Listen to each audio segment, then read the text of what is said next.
కమిషన్లు కాంట్రాక్టర్ల కోసమే స్మార్ట్ సిటీ పనులు చేశారా? బిల్లులు చెల్లించాక అటు అధికారులు గత పాలక వర్గం చేతులెత్తేసిందా అంటే అవుననే చెప్పాలి.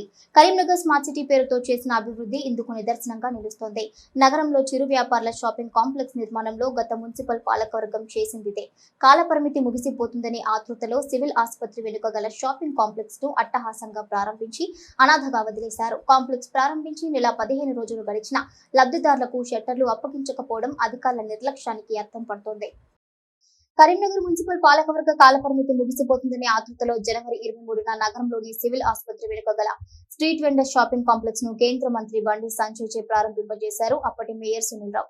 ఇందులో ఆ రోజు నుండే చిరు వ్యాపారాలు సాగించాల్సి ఉండగా నెల 15 రోజులు గడిచినా అతిగతి లేకుండా పోయింది. తమకు షట్టర్లు అప్పగించాలని మున్సిపల్ కార్పొరేషన్ ఆఫీస్ చుట్టూ తిరుగుతూ అధికారుల కాళ్ల వెళ్ల పడుతున్నారు చిరు వ్యాపారులు.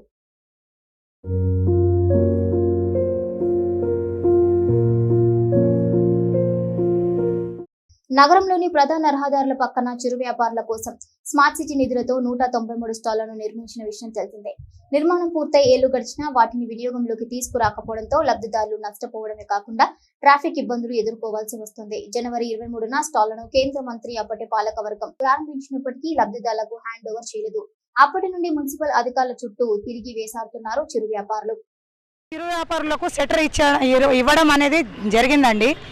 కాకపోతే మాకు వాష్రూమ్స్ కానీ, మాకు వాటర్ స్పెషలిస్ట్ కానీ, మాకు మీటర్ ఇచ్చారు. షాప్ పరంగా మాకు మీటర్ ఇవ్వడం అనేది జరిగింది కానీ కనెక్షన్ అనేది మాకేం జరగలేదు. ఇక్కడ వాటర్ కూడా లేదండి, వాష్రూమ్స్ కూడా లేదు. మళ్ళీ మాకు రిజిస్ట్రేషన్ అనేది జరిగిన తర్వాత ఒక 4-5 డేస్కి మాకు తాళాలు అనేది ఇవ్వడం కూడా జరిగింది. కానీ 1 మంత్ నుంచే మాకు కట్టడం అన్నట్టుగా చెప్తున్నారు. మళ్ళీ అదొకటి, మళ్ళీ ఇంకోటి మేడం, మాకు రిజిస్ట్రేషన్ చేయించుకునేటప్పుడు 4,000 తీసుకున్నారండి. అది 12,500 అని చెప్పేసి డాక్యుమెంట్స్లో ఉండడం ఉంది. మరి ఆ మిగతా అమౌంట్ కూడా మాకు ఇవ్వగలరని కోరుకుంటున్నాము. అలాగే నగరంలోని సివిల్ ఆసుపత్రి వెనుక గల స్ట్రీట్ వెండర్స్ షాపింగ్ కాంప్లెక్స్ లో 120 షట్టర్లను వివిధ దుకాణాలకు కేటాయించారు. ఇందుకు ఒక్కో లబ్ధిదారుడు 3 నెలల అద్దె 7,080 రూపాయలను మున్సిపల్ కార్పొరేషన్ కు జీఎస్టీతో సహా డిపాజిట్ చేశాడు. నెలకు 2,360 రూపాయల అద్దె చెల్లించాల్సి ఉంది. ఇక్కడి వరకు బాగానే ఉన్న అగ్రిమెంట్ పేరుతో 4,000 రూపాయల వసూలు చేసి నెల రోజుల పాటు తిప్పించుకున్నారు. అయినప్పటికీ వారికి హ్యాండ్ ఓవర్ చేయలేదు. ఆయా షట్టర్ల కీస్ ను లబ్ధిదారులకు ఇవ్వాల్సి ఉండగా మున్సిపల్ ఆర్ఐ ఇవ్వకుండా వేధింపులకు గురి చేస్తున్నట్టుగా పలువురు వాపోతున్నారు.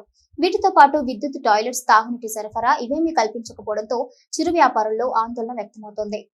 మున్సిపల్ కమిషనర్, ఇన్ఛార్జ్ మేయర్ గా 2 IAS అధికారులు ఉన్నప్పటికీ చిరు వ్యాపారుల సమస్యలు పరిష్కారం కాకపోవడం విశేషం. జిల్లాకు చెందిన మంత్రులు, ఇతర నేతలు జోక్యం చేసుకుని న్యాయం చేయాలని కోరుతున్నారు చిరు వ్యాపారులు. పెట్టుకుంటామమ్మ, మాకు దయచేసి మాకు అది కూడా పెట్టియండ్రి, ఈ బాత్రూములు కట్టియండ్రి, నల్లలు పెట్టియండ్రి, షటర్కు 4-5 షటర్ల మధ్యలో పెట్టిండ్రమ్మ. మీరు మాకు బాగా సాయం చేసిండ్రు. ఏదో చేసినందుకు మేము ఇప్పుడు మిమ్మల్ని ఆజ్ చేసుకుంటున్నాం. దయచేసి మాకు ఇవి ఒకే. ఇక ఎవరిని అడుగుదాం ఏం కథ అని మేము ఎక్కడోళ్ళక్కడ చూస్తున్నాం. కరెంటు రాక మేము పెట్టుకుంటలేం కొన్ని రూములలో. ఇన్ని రోజుల నుంచి మేము ఇక్కడ వట్టిగానే బతుకుతున్నాం ఈ ఎండకు. ఇప్పుడు ఛాయ గిరాకీ కూడా లేదు, ఎవరు వస్తలేరు.